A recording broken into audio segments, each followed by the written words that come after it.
अगर ये लगने लगे कि लक्ष्य हासिल नहीं होगा तो लक्ष्य को नहीं, अपने प्रयासों को बदलो और अपनी मंजिल की ओर बढ़ते रहो। निश्चित ही आप अपने लक्ष्य को हासिल कर पाएंगे। सुप्रभात, मैं हूं आपके साथ शालिनी खंडेलवाल। सबसे पहले नजर मुख्य गतिविधियों पर। प्रधानमंत्री नरेंद्र मोदी आज उत्तर प्रदेश का करेंगे दौरा।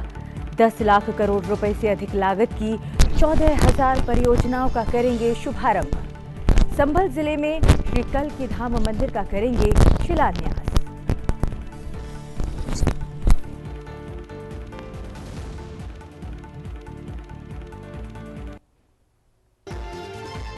राष्ट्रपति द्रौपदी मुर्मू आज से अंडमान और निकोबार द्वीप समूह की यात्रा पर। आज शहीद स्तंभ पर करेंगी माल्यार्पण। पोर्ट ब्लेयर में डॉक्टर BR अम्बेडकर प्रौद्योगिकी संस्थान, सेल्युलर जेल परिसर और संग्रहालय का करेंगी दौरा।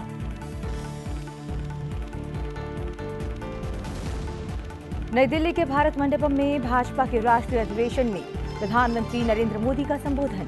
कहा, आज दुनिया का हर देश भारत से गहरे संबंध बनाने पर दे रहा है जोर।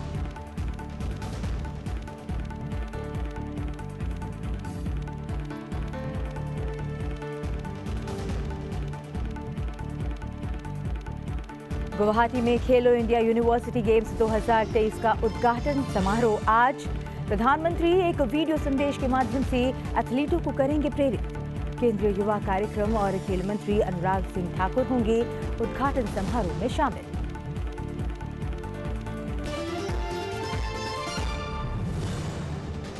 टीम इंडिया की टेस्ट क्रिकेट में सबसे बड़ी जीत, 434 रन से जीता तीसरा मुकाबला। जडेजा ने इंग्लैंड के साथ मैच में झटके 5 विकेट।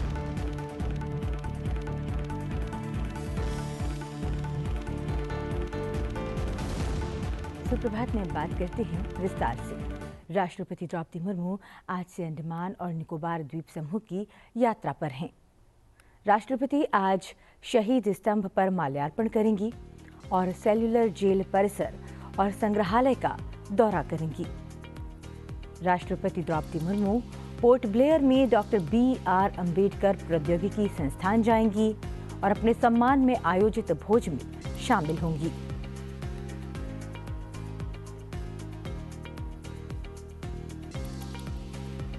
मंगलवार को राष्ट्रपति के कार्यक्रम की बात करें तो मंगलवार को राष्ट्रपति द्रौपदी मुर्मू इंदिरा पॉइंट और कैंपबेल खाड़ी जाएंगी। वे सुभाष चंद्र बोस द्वीप भी जाएंगी और लाइट एंड साउंड शो देखेंगी। बुधवार को राष्ट्रपति पोर्ट ब्लेयर में राजनिवास में अंडमान और निकोबार द्वीप समूह की PVTG के सदस्यों से बातचीत करेंगी। इसी दिन राष्ट्रपति राधानगर बीच पर सैनिकों का प्रदर्शन देखेंगी।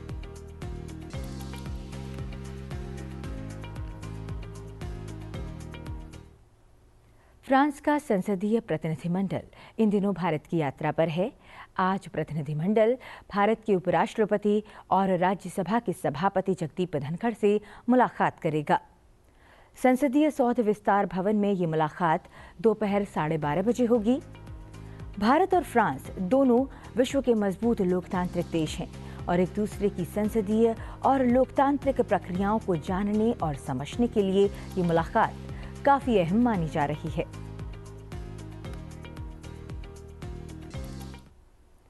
प्रधानमंत्री नरेंद्र मोदी आज उत्तर प्रदेश में श्री कल्की धाम मंदिर का शिलान्यास करेंगे और 10 लाख करोड़ रुपए से अधिक लागत की 14,000 परियोजनाओं का शुभारंभ करेंगे।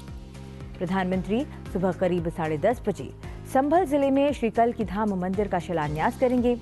इस अवसर पर प्रधानमंत्री श्री कल्की धाम मंदिर के मॉडल का अनावरण करेंगे और सभा को संबोधित भी करेंगे।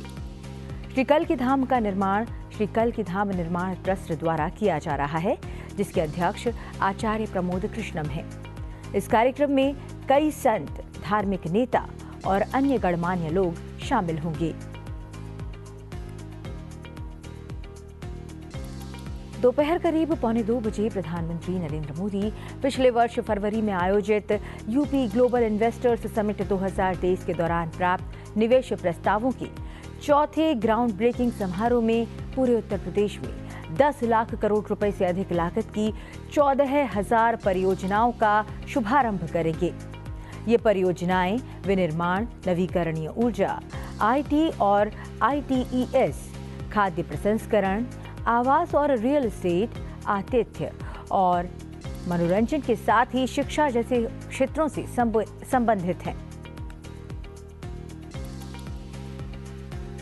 इस कार्यक्रम में लगभग 5,000 प्रतिभागी भाग लेंगे, जिनमें प्रसिद्ध उद्योगपति, शीर्ष वैश्विक और भारतीय कंपनियों के प्रतिनिधि, राजदूत और उच्चायुक्त और साथ ही अन्य गणमान्य अतिथि शामिल होंगे। कार्यक्रम का सीधा प्रसारण आप संसद टीवी पर देख सकते हैं।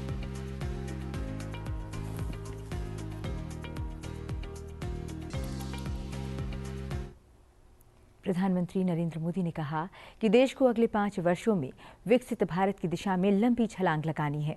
उन्होंने कहा कि भाजपा की सत्ता में वापसी की पहली शर्त यह है कि वो सभी लक्ष्यों को हासिल करे। प्रधानमंत्री ने नई दिल्ली में भारतीय जनता पार्टी के 2 दिन के राष्ट्रीय अधिवेशन के समापन संबोधन में कहा कि भाजपा नेताओं और कार्यकर्ताओं को अगले लोकसभा चुनाव के लिए अगले 100 दिनों में नई ऊर्जा, जोश और विश्वास के साथ काम करना चाहिए। प्रधानमंत्री ने कहा कि इसके लिए सभी नेताओं और कार्यकर्ताओं को समाज के प्रत्येक वर्ग के पास जाना होगा और उनका विश्वास जीतना होगा।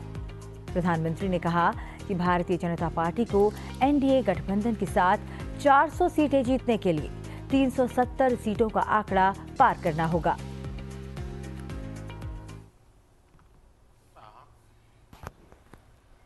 साल के हर दिन 24 घंटे देश की सेवा के लिए कुछ न कुछ करता ही रहता है।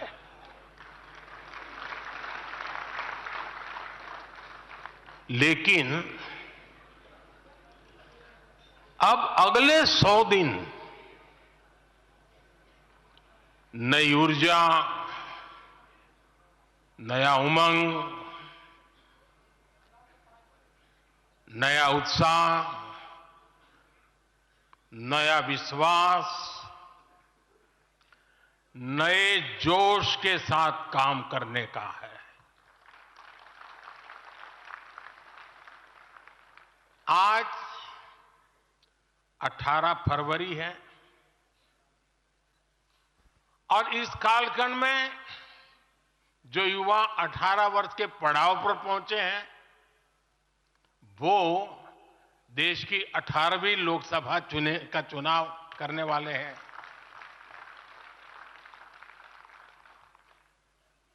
अगले 100 दिन हम सबको जुट जाना है, हर नए वोटर तक पहुंचना है, हर लाभार्थी तक पहुंचना है, हर वर्ग, हर समाज, हर पंथ, परंपरा, सब लोगों के पास पहुंचना है। हमें सबका विश्वास हासिल करना है। और जब सबका प्रयास होगा तो देश की सेवा के लिए सबसे ज्यादा सीटें भी बीजेपी को ही मिलेगी।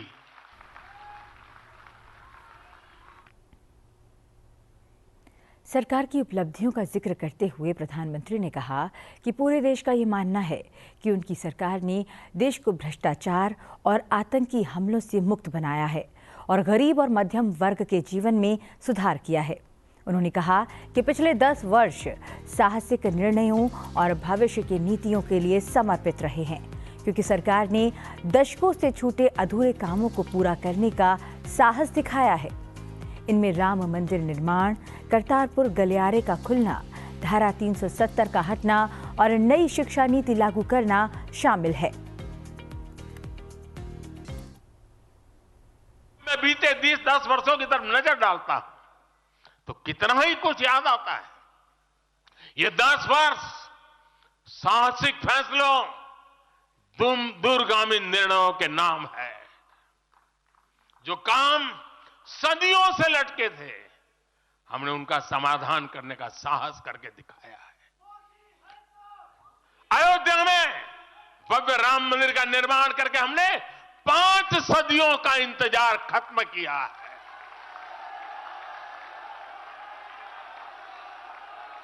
गुजरात के पावागढ़ में 500 साल बाद धर्म ध्वजा फहराई गई है। 7 दशक बाद हमने करतारपुर साहिब राहदारी खोली है। 7 दशक के इंतजार बाद देश को आर्टिकल 370 से मुक्ति मिली है। लगभग 6 दशक बाद राजपथ कर्तव्य पथ के नए स्वरूप में सामने आया है। 4 दशक बाद आखिरकार 1 रैंक 1 पेंशन की मांग पूरी हुई है। 3 दशक बाद आखिरकार देश को नई राष्ट्रीय शिक्षा नीति मिली है। 3 दशक बाद आखिरकार लोकसभा और विधानसभा में महिलाओं को आरक्षण मिला है। 3 तलाक की बुराई के लिए विरुद्ध कड़ा कानून बनाने का साहस भी हमने दिखाया है। दशकों से नए संसद भवन की जरूरत महसूस हो रही थी, उसे हमने ही पूरा किया। यह प्रत्येक भाजपा कार्यकर्ता का सौभाग्य है कि वैसी अनेक सिद्धियों का निमित्त बन सके। साथियों, कोई भी देश हो, वो अपना भविष्य तभी संवार सकता है जब वह अपने इतिहास को सहज कर रखता है। बीते वर्षों में भारत ने अपने इतिहास को सहेजा भी है, संवारा भी है। हमने नेशनल वॉर मेमोरियल का निर्माण किया। हमने राष्ट्रीय पुलिस स्मारक बनाई। हमने अंडमान में नेताजी सुभाष और परमवीर चक्र विजेताओं के नाम पर द्वीपों का नामकरण किया। हमने दांडी में नमक सत्याग्रह का आधुनिक स्मारक का निर्माण किया। हमने बाबा साहब आंबेडकर से जुड़े पंचतीर्थ को विकसित किया। हमने रांची में भगवान बिरसा मुंडा की स्मृति में म्यूजियम बनाया। सरदार पटेल को समर्पित स्टैच्यू ऑफ यूनिटी हमारे कार्यकाल में बनी। 31 अक्टूबर को राष्ट्रीय एकता दिवस हमारी सरकार ने घोषित किया। 15 नवंबर को जनजातीय गौरव दिवस के रूप में घोषित करने का अवसर हमें मिला। 14 अगस्त को विभाजन विभीषिका दिवस के रूप में याद करने का निर्णय हमारी सरकार ने लिया। 26 दिसंबर को हमने साहिबजादों की स्मृति में वीर बाल दिवस घोषित किया। 26 नवंबर को संविधान दिवस घोषित करने का फैसला भी हमारी सरकार ने किया और 21 जून को संयुक्त राष्ट्र ने इंटरनेशनल योगा डे भी हमारी ही सरकार के प्रयासों से घोषित किया। प्रधानमंत्री नरेंद्र मोदी ने अपने संबोधन में कहा कि करोड़ों महिलाओं, गरीबों और युवकों का सपना उनका सपना है। उन्होंने कहा कि वे भाजपा के तीसरे कार्यकाल की बात राजनीतिक लाभ के लिए नहीं, बल्कि देश के लाभ के लिए कर रहे हैं।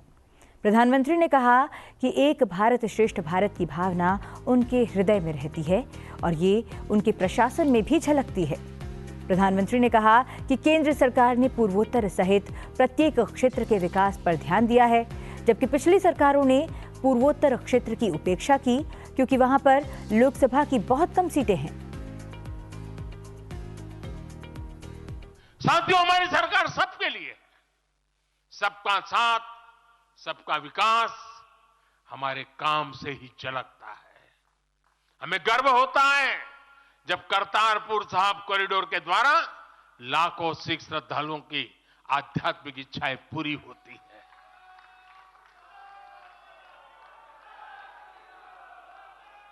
अब कल्पना कीजिए, 70 साल तक भारत की सीमा में रह करके हमारे सिख पंथ के अनुयायी दूरबीन से पाकिस्तान के अंदर करतारपुर साहिब के दर्शन करते थे। हमने रास्ते खोल दिए दोस्तों। अब वो स्थिति बदल गई है। हमने लंगर की वस्तुओं से जीएसटी भी हटा दिया। हमने स्वर्ण मंदिर के लिए एफसीआर रजिस्ट्रेशन सुनिश्चित किया, जिससे विदेशियों को सेवा करने का अवसर मिला है। पहली बार वीर बाल दिवस मनाकर हमने सत्य और न्याय के लिए बलिदान देने वाले साहसजादों को, शौर्य को सम्मान दिया। आज केरल का बच्चा भी जानता है कि साहबजादे का बलिदान कैसा था। नागालैंड का बच्चा भी जानता है कि साहबजादों ने कितना बड़ा बलिदान दिया था। साथियों, अफगानिस्तान से भी गुरु ग्रंथ साहब के स्वरूपों को पूरे सम्मान के साथ भारत लाए। इसके साथ ही हमारी सरकार ने हज की प्रक्रिया में सुधार करके यात्रा को सुविधाजनक बनाया। आज बिना महरम के हज करना भी संभव हुआ है। इससे महिलाओं के लिए भी हज करना आसान हुआ और हजारों महिलाएं गई। अब बढ़ते हैं आगे और बात करते हैं भारत की प्रगतिशील अर्थव्यवस्था की। भारत के G20 शेरपा अमिताभ कांत का कहना है कि देश ने अगले 3 दशक में 9 से 10% की वृद्धि के साथ वर्ष 2047 तक $35 ट्रिलियन और वर्ष 2030 तक $10 ट्रिलियन की अर्थव्यवस्था का लक्ष्य तय किया है। मुंबई टेक सप्ताह के उद्घाटन सत्र में उन्होंने कहा कि युवा उद्यमियों को AI, लॉजिस्टिक्स, स्वास्थ्य और शिक्षा पर ध्यान देना चाहिए। उन्होंने कहा कि भारत विश्व में एकमात्र ऐसा देश है जिसने कोरोना काल के दौरान 2 अरब 20 करोड़ टीकाकरण किए। गुवाहाटी में आज से खेलो इंडिया यूनिवर्सिटी गेम्स 2023 के समारोह की शुरुआत होने जा रही है। प्रधानमंत्री नरेंद्र मोदी एक वीडियो संदेश के माध्यम से एथलीटों को आज प्रेरित करेंगे। केंद्रीय युवा मामले और खेल मंत्री अनुराग सिंह ठाकुर इस खेल के उद्घाटन समारोह में भाग लेंगे। ये खेलों का चौथा संस्करण है। इन खेलों में 200 विश्वविद्यालयों के करीब 4,500 एथलीट भाग लेंगे। उद्घाटन समारोह में प्रसिद्ध पार्श्व गायक और संगीतकार पापोन गुवाहाटी के सरुसजाई स्पोर्ट्स कॉम्प्लेक्स में प्रस्तुति देंगे। खेल उत्तर पूर्व के 7 राज्यों में खेले जाएंगे और 29 फरवरी को समाप्त होंगे।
अब बात करते हैं भारत इंग्लैंड टेस्ट सीरीज की। भारत ने इंग्लैंड को तीसरे क्रिकेट टेस्ट मैच में 434 रन के बड़े अंतर से हरा दिया। रविवार को खेल के चौथे दिन ही इंग्लैंड की टीम दूसरी पारी में 122 रन पर सिमट गई। रनों के अंतर से भारत की ये सबसे बड़ी जीत है। गुजरात के राजकोट में हुए मैच में इंग्लैंड की ओर से मार्क वुड ने दूसरी पारी में सबसे ज्यादा 33 रन बनाए। रविंद्र जडेजा ने 5 खिलाड़ियों को आउट किया। इससे पहले भारत ने अपनी दूसरी पारी 4 विकेट पर 430 रन बनाकर घोषित कर दी। यशस्वी जायसवाल ने नाबाद 214 रन बनाए। शुभमन गिल ने 91 और सरफराज खान ने 68 रनों का योगदान दिया। रविंद्र जडेजा को प्लेयर ऑफ द मैच चुना गया। बता दें कि भारत ने पहली पारी में 445 और इंग्लैंड ने 319 रन बनाए थे। इस जीत के साथ भारत ने 5 मैचों की टेस्ट सीरीज में 2-1 की बढ़त बना ली है। हैदराबाद में पहला टेस्ट इंग्लैंड ने जीता था, वहीं विशाखापत्तनम में दूसरा टेस्ट भारत ने जीता था। दिल्ली के major Dhyanchand national hockey stadium में रविवार से पहला Birsa Munda tribal hockey tournament शुरू हुआ। इस अवसर पर राज्यसभा सांसद और बीजेपी अनुसूचित जनजाति मोर्चा के राष्ट्रीय अध्यक्ष Sameer Oraon guest of honour के रूप में मौजूद थे। Birsa Munda tribal hockey tournament में भाग लेने दिल्ली पहुंची हॉकी टीम के खिलाड़ियों का हौसला देखते ही बन रहा था। राज्यसभा सांसद समीर उरांव ने राष्ट्रीय मुख्य धारा के खेल क्षेत्र में जनजातीय खेल प्रतिभाओं की पहचान करने, उनका विकास करने और उन्हें बढ़ावा देने के लिए बिरसा मुंडा स्पोर्ट्स क्लब दिल्ली के योगदान को सराहा और इस मिशन के लिए शुभकामनाएं दी।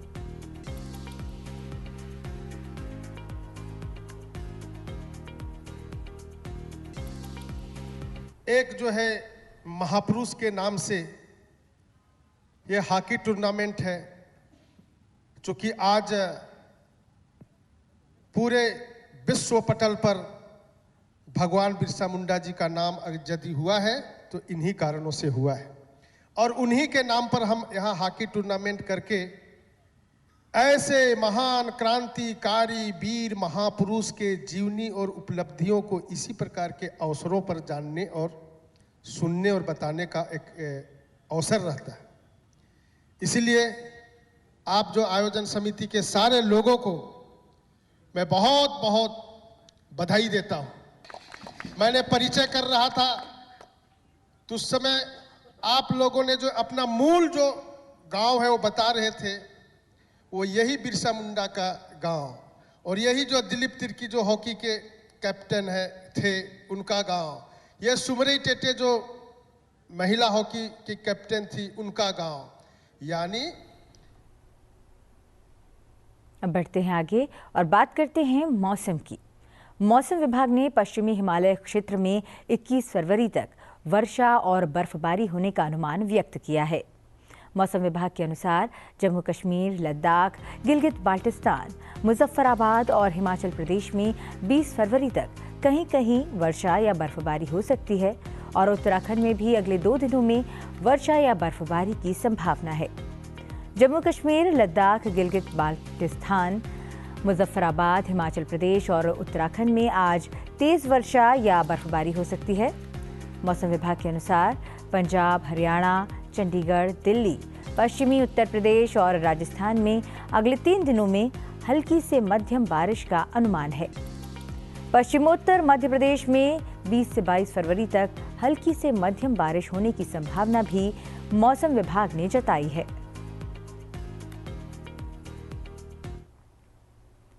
आज छत्रपति शिवाजी महाराज जी की जयंती है। इस अवसर पर लोकसभा अध्यक्ष ओम बिरला ने एक्स पोस्ट के माध्यम से उन्हें नमन किया। लोकसभा अध्यक्ष ओम बिरला ने लिखा, महान योद्धा, कुशल रणनीतिकार छत्रपति शिवाजी महाराज जी की जयंती पर भावपूर्ण नमन। वीर शिवाजी राष्ट्रीयता के जीवंत प्रतीक थे। मातृभूमि के गौरव की रक्षा और स्वराज्य की स्थापना के लिए उनका अद्भुत संघर्ष आज भी हमें राष्ट्र के प्रति सदैव समर्पित रहने को प्रेरित करता है।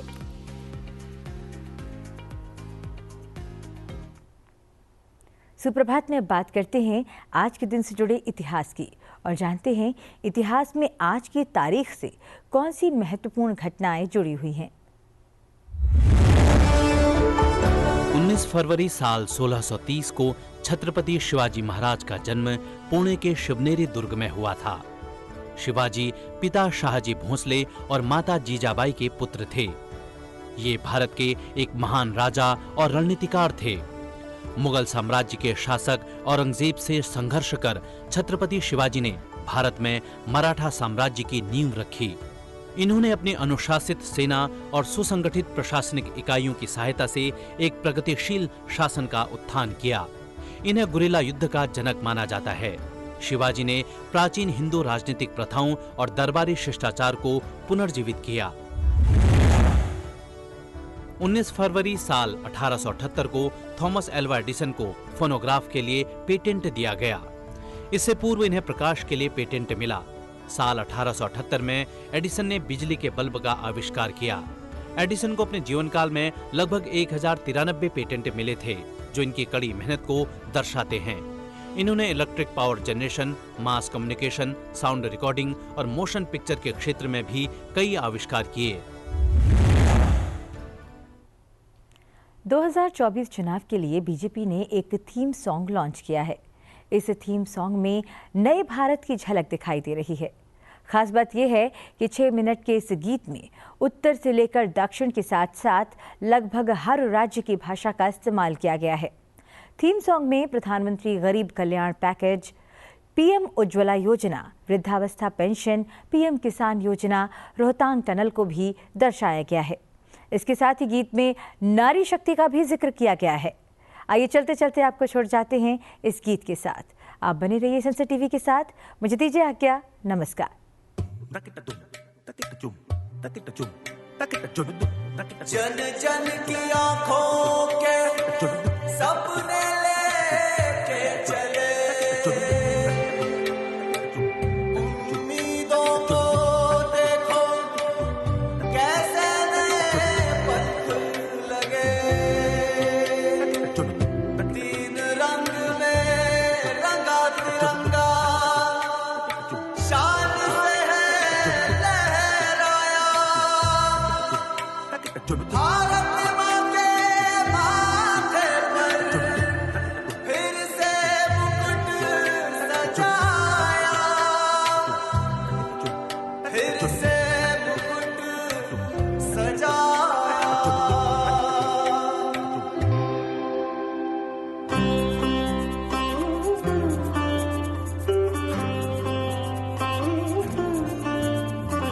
आंखों से छलके सपने सच करके दिखलाए हैं, देश का परचम लहराकर आगे बढ़ते आए हैं। नई उमंग है, नई तरंग है, आशा के दीप जलाए हैं, बढ़ना हर उम्मीद के बाद नए भारत की यही पुकार। फिर एक बार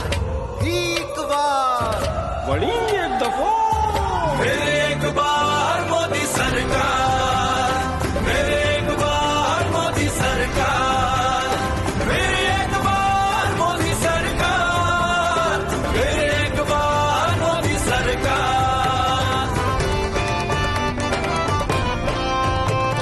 गरीब के हक को पैसा सीधे खातन में पहुंचाओ, अंधियारो भाव दूर घरन से उजियारो फैलाओ, उजियारो फैलाओ, उजियारो फैलाओ। स्वाभिमान की इज्जत हो सर पे और हो रोजी रोटी, धन से माना की गरीबी अभिशाप नहीं है होती, अभिशाप नहीं है होती। किसान ने जब सम्मान मिला फिर आई खुशहाली, मिला बीमा खाद सिंचाई न पानी होई फसल निराली।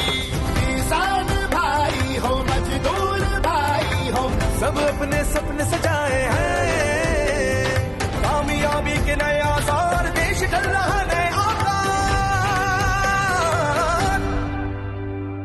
आर्मी दो मोदी सरकार, फिर एक बेर मोदी सरकार, फिर एक बार मोदी सरकार, और एक बार मोदी सरकार।